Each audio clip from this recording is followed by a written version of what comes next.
Diary के पन्नों के बीच एक सूखा हुआ गुलाब का फूल रखा था जो अब काला पड़ चुका था, लेकिन उसकी यादें आज भी ताज़ा थी। मीरा ने उस फूल को छूते ही अपनी आंखें बंद कर ली। उसे ऐसा महसूस हुआ जैसे सागर उसके पास ही खड़ा हो और उसे कह रहा हो,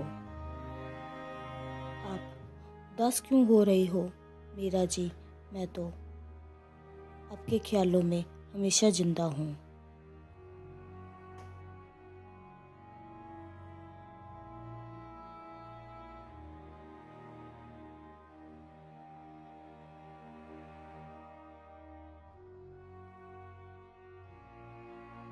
रूह का सफ़र एपिसोड 2। नमस्ते दोस्तों, मैं हूँ आपकी दोस्त और इस कहानी की लेखिका आरजे पूनम। रूह का सफ़र के पिछले एपिसोड में आपने सुना कि कैसे मीरा और सागर अलग होकर भी एक दूसरे की रूह में बसे हुए हैं। आज कहानी को आगे बढ़ाते हैं और चलते हैं उस शाम की ओर जहां यादों का सैलाब उमड़ आया। दोस्तों, शहर में आज फिर वही पुरानी बारिश हो रही थी, वैसे ही जैसे बरसों पहले हुई थी जब मीरा और सागर आखिरी बार मिले थे। सागर अपने ऑफिस की खिड़की के पास खड़ा बाहर गिरती बूंदों को देख रहा था। उसके हाथ में चाय का कप तो था, पर उसका ध्यान कहीं और था। उसे याद आ रहा था मीरा का वो मुस्कुराता हुआ चेहरा और वो आखिरी वादा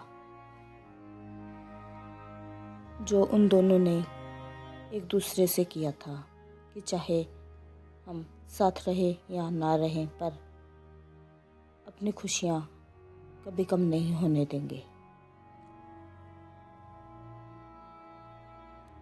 वहीं दूसरी तरफ मीरा अपने बच्चों को सुलाकर अलमारी साफ कर रही थी। तभी अचानक उसके हाथ में एक पुरानी डायरी लगी। डायरी के पन्नों के बीच एक सूखा हुआ गुलाब का फूल रखा था जो अब काला पड़ चुका था, लेकिन उसकी यादें आज भी ताज़ा थी।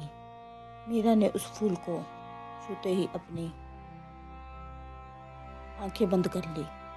उसे ऐसा महसूस हुआ जैसे सागर उसके पास ही खड़ा हो और उसे कह रहा हो, आप उदास क्यों हो रही हो मीरा जी? मैं तो आपके ख्यालों में हमेशा जिंदा रहूंगा। चलते चलते मीरा और सागर के लिए ये 2 लाइनें।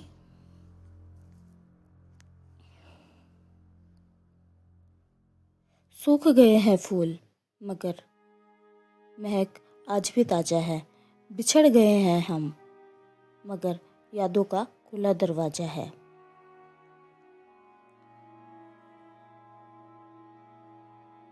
दूरी ने मिटाया नहीं और गहरा कर दिया रंग। मैं जहाँ भी रहूं मेरी रूह रहती है तुम्हारे संग। दोस्तों, क्या आपने कभी सोचा है कि जब 2 लोग एक दूसरे से नहीं मिलते तो क्या उनका प्यार कम हो जाता है? मीरा और सागर के मामले में ऐसा नहीं था। सागर जानता था कि मीरा अब किसी और घर की रोशनी है और मीरा जानती थी कि सागर अपनी जिम्मेदारियों में बंधा है, लेकिन फिर भी दोनों एक दूसरे के लिए दुआ करना नहीं भूलते थे। उस रात सागर ने डायरी में एक लाइन लिखी, तुमसे दूर रहना मेरी मजबूरी है, पर तुम्हें भूल जाना मेरी रूह के बस में नहीं। क्या कभी ये दोनों फिर टकराएंगे? क्या कभी इनकी खामोशी को अल्फाज मिलेंगे? यह हम अगले एपिसोड में जानेंगे। मैं हूं आपकी दोस्त और इस कहानी की लेखिका आरजे पूनम। सुनते रहिए रूह का सफ़र, क्योंकि कुछ कहानियाँ अधूरी रहकर भी मुकम्मल होती है। मिलते हैं अगले एपिसोड में। तब तक अपना ख्याल रखिए। नमस्ते।